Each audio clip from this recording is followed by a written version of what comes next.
मित्रांनो तुम्ही सुद्धा अद्रक ठेवलेली आहे का?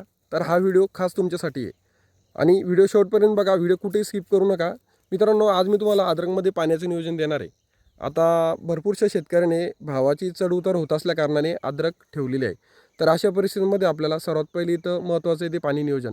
तर आपण पाणी नियोजन कशाप्रकारे करायला पाहिजे ही माहिती मी तुम्हाला व्हिडिओच्या माध्यमातून देणार आहे. तर मित्रांनो, मी आता माझी हलकी ते मध्यम जमीन आहे, बघून घ्या तुम्ही. तर आपण सुरुवातीलाच इथं पालावरती ठेवलेला आहे, बेडवरती, जेणेकरून अद्रकचं आपलं नुकसान व्हायला नको उन्हाच्या याने. पण आता झालं की एक 5-6 दिवसापासून सारखं आभाळ येतं आहे, टेम्परेचर खूप कमी आहे, तर ऊन पण नाही आहे. तर अशा परिस्थितीमध्ये आपल्याला पाण्याचं नियोजन कसं ठेवायला पाहिजे आणि ऊन पडल्यानंतर आपल्याला पाण्याचं नियोजन कसं ठेवायला पाहिजे, चला तर मग सांगतो तुम्हाला. तर मित्रांनो, आता माझा हा जो प्लॉट आहे, ही हलकी ती मध्यम जमीन आहे. तर याच्यामध्ये आपण 8 ते 9 दिवसाने फक्त 1 ते 1.5 तास पाणी देतो आहे.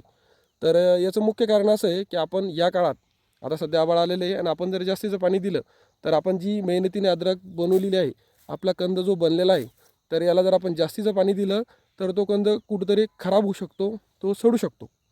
पण मग याही भीतीने तुम्ही जर कधी जास्त उशीर जर करत असाल पाण्याला, ते योग्य नाही आहे. जर याला जास्त तुम्ही ताण दिला तर याचं जे बेट आहे आतमधलं, ते सुद्धा सुकू शकतं आणि वजन कमी होऊ शकतं. मग अशा वेळेस आपल्याला याचा समतोल राखणं गरजेचं आहे, याचं पाणी नियोजन राखणं गरजेचं आहे. तर मित्रांनो, अजून एक तुम्हाला एक महत्त्वाची गोष्ट सांगतो. जर तुम्हाला कळत नसेल की पाणी कधी द्यावं, तर तुम्हाला मी आज त्याची एक ट्रिक सांगणार आहे की तुम्ही काय करायचं आहे. हे बघा, आता आपला जो हा बेड आहे, तर या बेडला आपण काय करायचं आहे, याच्यावरती आपण पाला बाजूला करायचा आहे. आणि पाला बाजूला केल्यानंतर हे बघा, आता मला साधारणतः इथं 8-9 दिवस झाले, तरी बघा अजूनसुद्धा माती ओली आहे.